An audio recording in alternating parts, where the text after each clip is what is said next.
Hi there guys, I'm Nikhil from Notion Hub, and in this video, I'll be showing you some of the most important tips and tricks for Oppo Reno 10 Pro. By the way, I have also posted a dedicated video for the best feature section where I've talked about some of the interesting features on this phone. So definitely check out that video as well, link will be in the description. With that said, first I'll start off with the navigation gestures. Once you turn on the navigation gestures, you can swipe from the bottom of the screen to go home. You can swipe and hold for recent apps. To go back a step, you can swipe from the left side of the screen or the right side of the screen and your phone will take you back a step. For Google Assistant, you can swipe from the bottom left corner or the bottom right corner diagonally and it will trigger Google Assistant. Besides that, you can also quickly switch between applications by simply swiping left or right on the bottom bar of the screen. This particular feature works just like on an iPhone.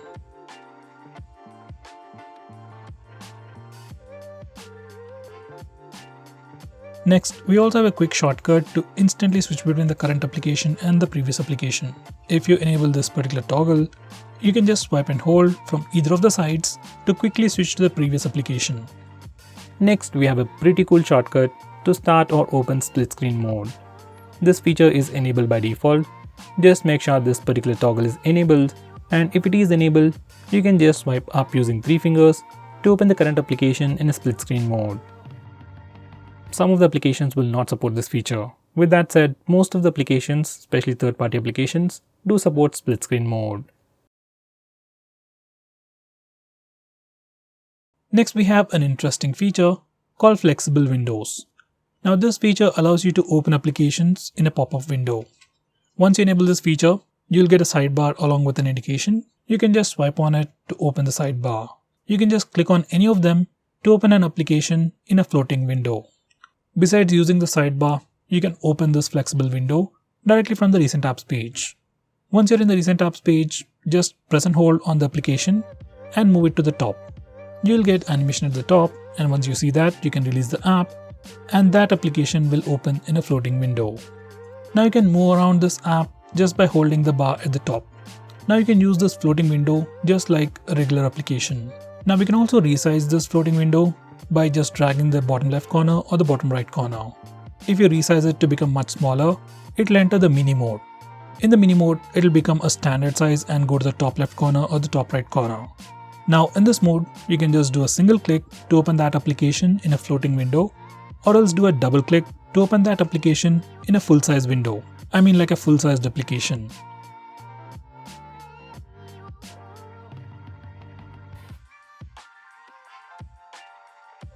Next, we can also change fonts on this phone.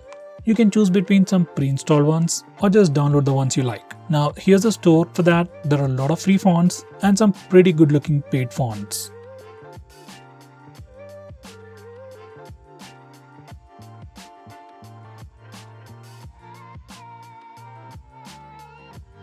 Next, I'm going to show you how you can hide files. Now on this phone, there's a feature called Privacy Safe, which allows you to hide files. Any file like documents, video files, music files, you can literally hide any files. Once you enable this feature, you can directly go to the Private Safe and hide files, or else no matter where you are, whether it's the gallery or a file manager, you can select the file and click share and then send it to the Privacy Safe, and that particular file will be automatically hidden. It's a pretty cool feature that comes built into the phone. Next, we can also hide applications on your phone. Let's say you want to hide some net banking related applications or authenticator applications, then you can do that on this phone. Just go to the settings, hide apps, and from here just set up the password and the keyword stuff, and once it's done, just select the applications that you want to hide, click OK, and all those applications will be hidden from the default app drawer. Now to open those hidden applications, just open the phone dialer, enter the secret code, and now you can access those hidden applications. By the way guys, your phone really doesn't actually hide those applications. It will just hide it from the default home launcher. If you install a new launcher or if you directly search for those apps in the Play Store, you can still find them. Well, there's no problem with the phone, it's just how the feature works. Next, I'm going to show you how you can lock applications. Once again, if you have some security related apps that you don't want others to open easily, then you can lock all those applications. Just go to settings and from the privacy section, you can access the lock apps feature. From here, you can lock all the applications that you want. By the way, we can also use face unlock and fingerprint unlock to unlock those locked applications just for a bit more convenience. If you're going to lock up some important apps like net banking applications or something related to stocks and stuff, then I would recommend you not to use the fingerprint and face unlock features. Better enter the password yourself. Next we have Smart Sidebar. Now this is another super handy feature. Once you enable it, you can access a sidebar by just swiping from the upper edge. In the sidebar, you have some quick shortcuts to some actions and some quick shortcuts to applications. You can just drag any of these applications out to open them in a floating window. You can also drop these applications to the bottom to open applications in split screen mode. It's a super useful feature.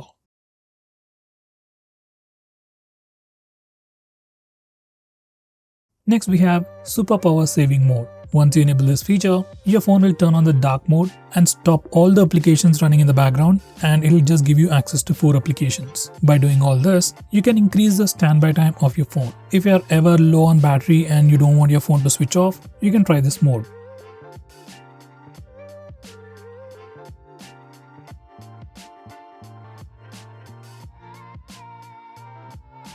Next, we have a new gesture called Icon Pull Down Gesture. Now once you enable this feature, on your home screen, you can swipe diagonally on the left side or right side to quickly pull down all the icons near your finger. It's just a quick and easy way to reach out applications just with a single finger. Next, we have Swipe Down Gesture on the home screen. By default, it is set to search or global search. Once you do a swipe down gesture, you can search for application names or even contacts directly from your home screen. I personally suggest you to change it to notification drawer. Once you do that, you can do a swipe down gesture to pull down the notification bar, which I think is much more helpful.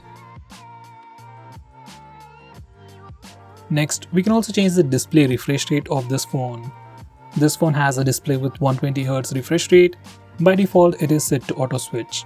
It can save some battery, but sometimes can give you an inconsistent experience.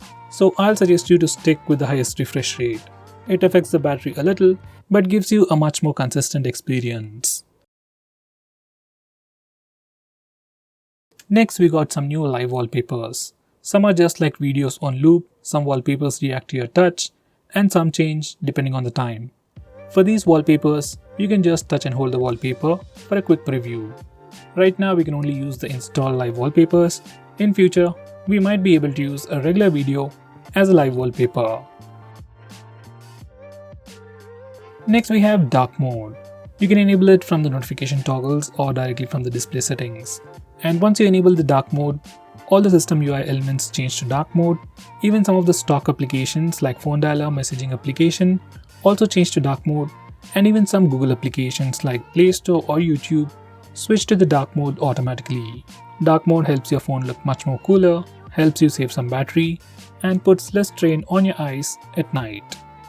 Next we have always on display. Now just like the name suggests, it's a feature that puts a clock on your lock screen all the time. Now here's a quick preview. From settings you can also change the clock styles, and you can also schedule it to automatically turn on and turn off at a specific time to save a little bit of battery.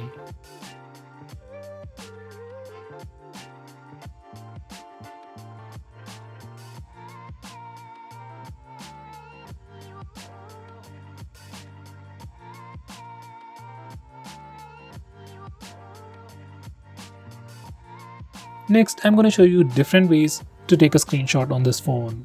So first we have the normal way where we can use the buttons. Just press the volume down and power button both at the same time to take a screenshot. Next we have 3-finger screenshot gesture. Now this feature is enabled by default. To take a screenshot, you can just swipe down using 3 fingers and your phone will take a screenshot. It's just like pressing the buttons, but instead of pressing the buttons, you just need to swipe down using 3 fingers and your phone will take a screenshot. Personally, this is my favorite way to take a screenshot. Next, I'm going to show you how to take a long screenshot. For that, first take a regular screenshot and then click on the preview. Now select scroll. Now you need to scroll the page. And once you're done, you'll get a long screenshot. Next, I'm going to show you how to record the screen on your phone. For that, first go to the toggles. And if you can't find the screen recording option, you need to click this button over here and search in the extra toggles. We have a dedicated toggle called Start Screen Recording. Just bring it up. And now we can start video recording. just by using this toggle. Just click it and screen recording should start in 3 seconds. If your phone asks for any permissions, just grant them all.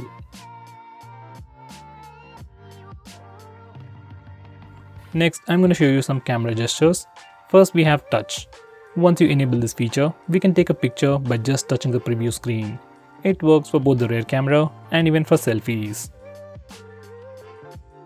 Next, we have the palm gesture, which only works for the front camera, and it's great for taking selfies.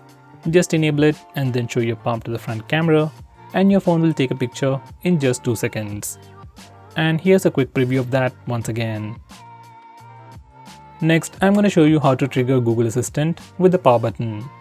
Just enable this toggle and now press and hold the power button to trigger Google Assistant.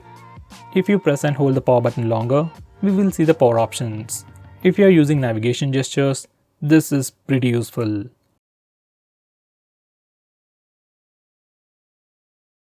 Next, we have some important screen off gestures. We have things like double tap to wake. We can also draw a note to open the camera application. Next, we can draw a V to turn on the flash. We also have more like music controls and custom shortcuts. But most of the time, I just draw V to turn on the flash. And to turn it off, we can press the power button.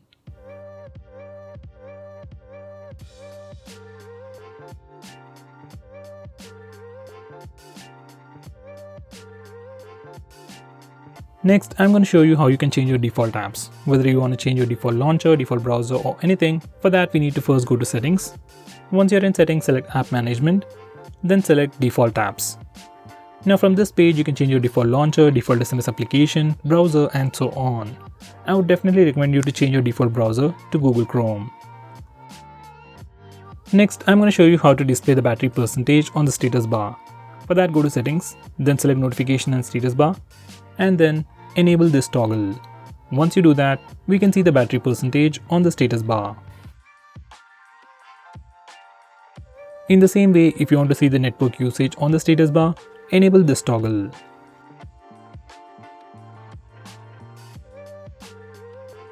Next, I'm going to show you how to display the RAM information on the recent apps page. For that, go to settings, then select additional settings, and now enable this toggle. Once you do that, we can see the RAM or memory information in the recent apps page. Next we have voice charging. Now this is a brand new feature which can slow down your battery's aging. Once you enable this feature, your phone will learn your charging habits. So when you charge your phone will normally charge quickly up to 80% and then it will slow down the charging speed to improve your battery's age. Next, I'm going to show you how to stop applications from automatically restarting in the background. For that, you need to first open Phone Manager. You can find it on the home screen or in your app drawer. Once you open it up, select Privacy Permissions, then select Startup Manager. Now from this page, we can start or stop applications from automatically restarting in the background. Personally, I'll enable this toggle for apps like Truecaller, WhatsApp or Instagram and disable it for everything else. Next we have notification history. Now this is a pretty cool feature that can record all the notifications that you get. So even if you accidentally clear all the notifications from the notification area, you can go to the notification history section to see what all notifications you got and at which particular time. Next we have this toggle to enable the OTG. Now OTG pen drives are not automatically detected by default. It's a security measure. So if you want to use an OTG pen drive, just come here, enable it, and then you can use an OTG pen drive. Next we have recently deleted. In your albums application or gallery application, whenever you delete anything, it won't get deleted immediately. All those deleted files will be put in recently deleted folder. You can access it from here. If you want, you can once again delete them. You can also choose to disable this feature from settings. Next we have app battery management. Now if you want to completely take control of your phone, stop applications from auto launching or stop applications from running in the background to save data or to save battery, you can do all that from here. So guys, these are the most important tips and tricks for your phone. If I missed out on anything important, do let me know by commenting below this video and definitely check out my video on best features. Link will be in the description. Now with that said, if you're planning to buy this phone, please use the link in the description. It always helps the channel. If you want us to make any specific video, tweet out to us with the hashtag AskGreedyTech on Twitter and we will try to make it as soon as possible. I'm Nikhil from GreedyTech signing off. Have a nice day.